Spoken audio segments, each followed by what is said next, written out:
Off-road racing is a tough, rugged, hard sport. It's a sport for the young at heart. They're the ones that really go for it. I'm 47 years old. I am now a professional race driver. And if anybody told me 15 years ago that I'd be doing this for a living, I just wouldn't believe it. Walker Evans, Rod Hall. They compete in a sport few ever get to see, let alone experience. And yet it's the toughest, most physically demanding form of car racing today. Every year, in the middle of nowhere with no grandstands, no cheering crowds to root them on, Walker and Rod take whatever punishment the North American desert can dish out. They and their machines not only survive nature's torture tests, but win again and again. Rod, Walker, and the hundreds of men and women like them are the unsung heroes of automotive competition, the off-road racer.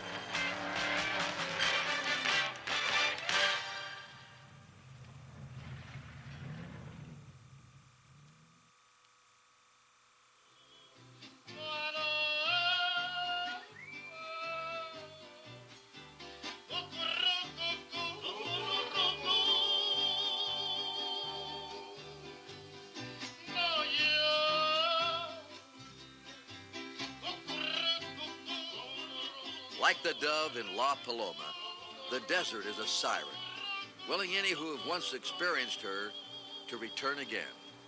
This is Kurt Gowdy. Once a year, men and women arrive to test their stamina against the Baja, trying to prove that they and their machines are as tough as the Scorpion or the Seguero. The desert beats them, smashing them and their vehicles with ruts, bumps, and rocks in a never-ending test of strength and will. Some survive, and some are left to wander on the sands miles from the nearest human being. But no matter what your involvement, amateur, professional, or just a fan, the lure of the desert becomes a part of your life. Hi, gang. I'm Robert Blake, and I love the desert. When I was shooting a series Beretta, I used to take my dirt bike to the studio every day. When the day's work was done, I'd crank that sucker up and head out across the desert just to relax and unwind. You see this truck? Belongs to a guy who loves the desert as much as I do, maybe even more. Walker Evans. That's him over there with the cowboy hat on, talking to Rod Hall. These two men are a dominant force in the man and machine pounding sport known as off-road racing. Matter of fact, Rod helped pioneer the sport back in the 50s. He and a group of guys called themselves the Desert Rats. They used to race Army surplus jeeps across the sand dunes of California just for the fun of it. Today, things are a little bit different. What with factory entries and corporate sponsors and prize money, off-road racing is a big business. But it's a business that helps folks like you and me because the engineering, the research that goes into the trucks and the tires that take on the rugged Baja shows up in the street machines that you and I drive to work every day, making them stronger and safer. These two off-roaders are a strange breed indeed. They're both great athletes, at the top of their sport, but hardly household names. You see, their audience is the desert. They spend the better part of a day and night not knowing what lies around the next turn or what danger might be over the next rise. They compete in a sport that not so much resembles racing as brutal physical combat, the ultimate duel between man and the road.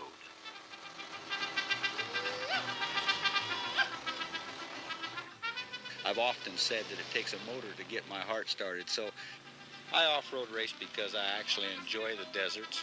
I enjoy Baja California. Matter of fact, I enjoy everywhere that there's an off-road race. I think running across the desert in a pickup truck, listening to the roar of that motor and trying to just man against the rough, raw, rugged terrain is a real thrill, and I've enjoyed it for quite a few years. Walker Evans drives his truck across the sands like there is no tomorrow. His style is legendary, spectacular to the onlooker and his fellow racers, as it should be, since Walker got into this business in the best Hollywood tradition. In 1969, Walker was helping out actor Jim Garner with his Baja racing team, and when one of the drivers got sick, Walker stepped into the cab for his first taste of Baja dirt and dust. He's never stopped. Rod Hall has a favorite saying, you've got to finish to win. He knows every inch of his truck as well as he knows himself, knows just how much he and his four-wheel can take, and he takes it just to the limit. Rod has consistently survived everything the desert could send his way, and as a result, has a record unparalleled in motorsports history. 33 straight off-road victories and a national championship 9 years in a row. I have, a very good feeling for my race cars, and I treat them like I, would my Scotty dog. I think a lot of my dog, and I think a lot of my truck. And I don't ask, I try not to ask things out of my truck that I don't think it'll do. And so I'm kind of known as a conservative driver, but we still cover a lot of ground. Rod Hall, Walker Evans, two men who approach the challenge of the desert from opposite ends of the spectrum, but share one thing in common, the satisfaction of the checkered flag. Off the course, the two men seem to switch roles. Walker sheds his dramatic driving style and transforms into the quiet ambassador of off-road racing. He's become a hero to youngsters wherever he competes and always has time to sign an autograph. Steven. There you are, Steven. What do you say? Okay. In contrast, Rod gets almost flamboyant when released from the confines of the safety harness in his cab. His sense of humor is abundantly evident as he makes his way through his fans and fellow workers. You gonna give me a kiss on the ears so I can get some good luck? Good. Whisper that one more time. Charlie. Oh, no. Yeah. But all kidding around gets put aside as the trucks and buggies are rolled to the impound lot, only to be released the following morning, race day. The start of an off-road race is a truly unique sight in motorsports. 192 competitors, the profusion of bikes, buggies, and trucks, all leaving the starting line one at a time because there's only one road. Among the trucks, there are 4 different classes of vehicles represented. Walker pilots a full-size two-wheel drive Dodge and only competes against those drivers with similar vehicles. Rod, on the other hand, uses a 4-wheel drive machine, so he's in a different category with his own set of competitors. Whoever has the shortest elapsed time of the finish is declared the winner in their class. Often you'll see the slower cars pulling over to the side of the course to let faster vehicles in a different class get by, like Walker's truck here. Off-roaders as a group share a common bond that has been forged in a trial by fire. They all know that their toughest competition isn't that guy ahead of them. It's the desert herself. Physical fitness is really an important part of off-road racing. After all, you're getting bounced and jounced around in the truck for hours on end. If you're in good, strong physical shape, it's going to help you a lot. Actually, my physical abuse have got less over the years because of my updated equipment. And, from the old days and our short wheelbase stuff and hard riding 4-wheel drive vehicles to what I'm driving today, gosh, frickin', I don't even think we take abuse anymore. And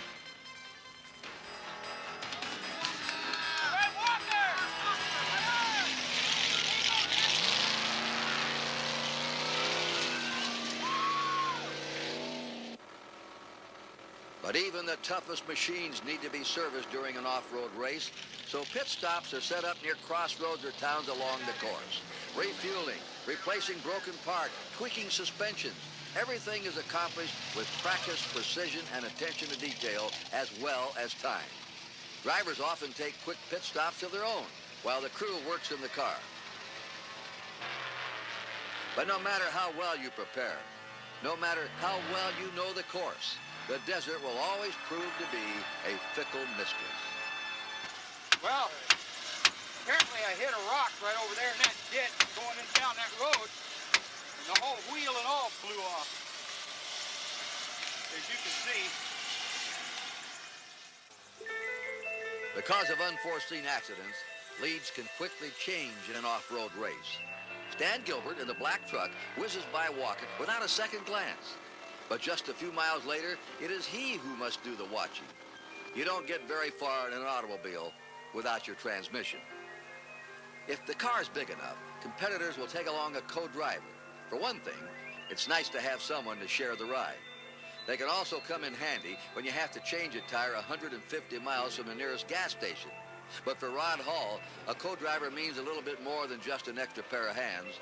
Jim Fricker has ridden with him since the days of the Desert Rats and has always proved his worth.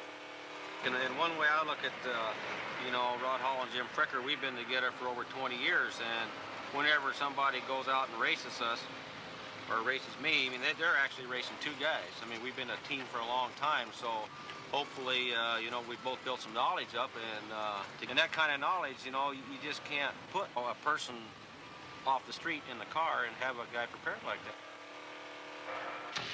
Along with being the most grueling event in motorsports, an off-road race is also one of the longest. There's no time out for dinner as you watch the sunset, knowing that for all the miles, ravines, mountains, and gullies you've crossed so far, more await you past the darkening horizon. And as the sun starts going down, you know that you've covered 500 miles. Well, you want to be sure that's not all in vain by doing something stupid during the night. And so I think maybe you become a little more cautious at night. The thing you do at nighttime, though, it becomes easier to concentrate solely on the road because that's all you see. Rod Hall and Walker Evans spend their lives chasing the checkered flag across the most desolate country known to man. And lying ahead of them is the toughest adversary of them all, the treacherous Baja 1000. Stay tuned.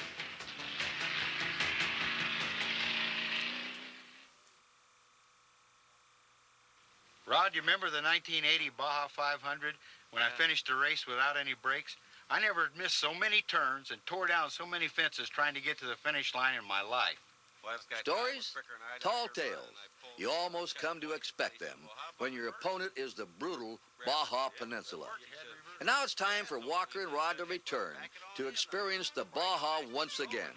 Next year, they'll have new stories to tell. Popped off a win. That was really surprised us. This is where it all starts, at Ensenada, Mexico, a seaport of 150,000 people. In 1602, this 10-mile wide harbor was christened Baja de Todos los Santos, the Bay of All Saints, and today plays host to a thriving shipping industry and tourist trade. But on this second weekend in November, there's an expectancy in the air. The racers of the Baja are coming. As you know, the race goes through very, very populated areas. And we have thousands of people, students, youngsters, adults, all kinds of people just watching the race, going through, sometimes in front of their own homes. For the people who came, there's a lot of good things, for the business and everything. It's beautiful. Pues se supone que turismo, ¿no? Opino pues que venga mucho turismo. Mi favorito es Walker Evans. Founded in 1967, the Baja 1000 is the most prestigious off-road race in the world. Starting at Ensenada, the drivers will struggle down the peninsula to Punta Prieta, then turn around and retrace their rocky path all over again. Expected finishing time should be about 20 hours non-stop, if you make it all the way. For Walker Evans, this spells the end of months of preparation, all leading to this one day and night. Well, I myself, of course, on the Baja 1000 is the longest and the toughest of the races in our series of races. After the pre-runs, after the truck has been technical, inspected, and put away, the only thing you can do is wait for a while. First thing in the morning, you're up at about 5:30 in the morning, and you have a good hearty breakfast, and you take it a little easy on drinking all those liquids because you don't want to be out of that truck. So you've got a long, hard day ahead of you. You need as much nourishment as you can, and you just get ready for a long, hard day.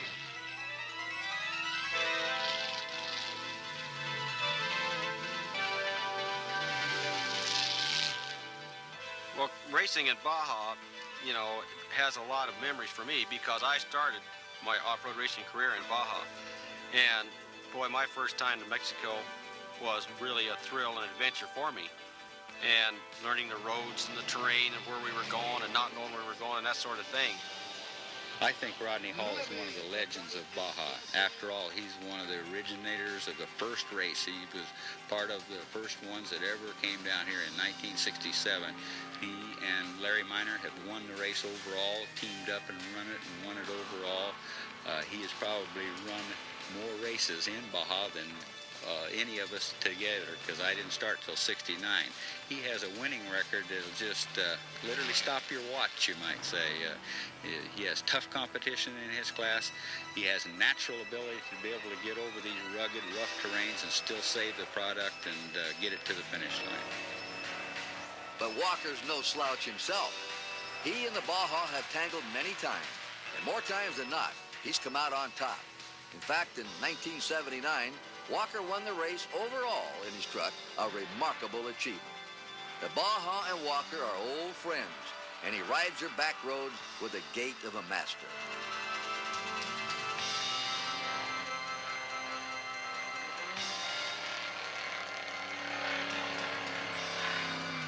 We don't have a lot of smooth, long sections here, so I think you have to basically sum this course up as working for every foot that you get behind you. So it's a long, tough race.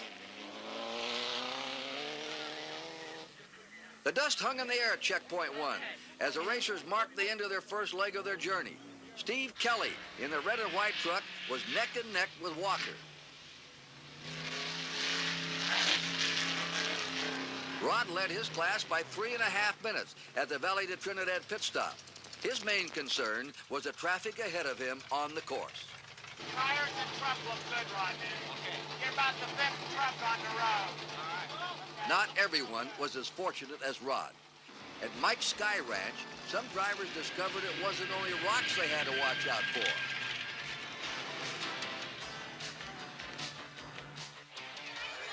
Like an oasis in the middle of the Sahara, the two-lane blacktop at Camalou provided a brief respite for the aching bones of Walker and Steve Kelly. Walker used this breathing spell to his advantage. As soon as his path was clear of civilian traffic, he floored his Dodge and finally passed Kelly's Chevy. Now his way was clear. But Kelly was not about to give up the chase. He dogged Walker's tracks throughout the twisting San Pedro Mountains. As Walker and Kelly wound their way through the dirt paths at Arenoso, their pace had slowed to a virtual crawl. This was one of the few spots on the course that the public could reach, so they had come in droves in their trailers and motorhomes to cheer on the drivers in their lonely quest to finish this torturous course. But with terrain like this, no matter how hard he tried, Walker couldn't shake Kelly, still nipping at his heels, and their pursuit went on for over 100 miles.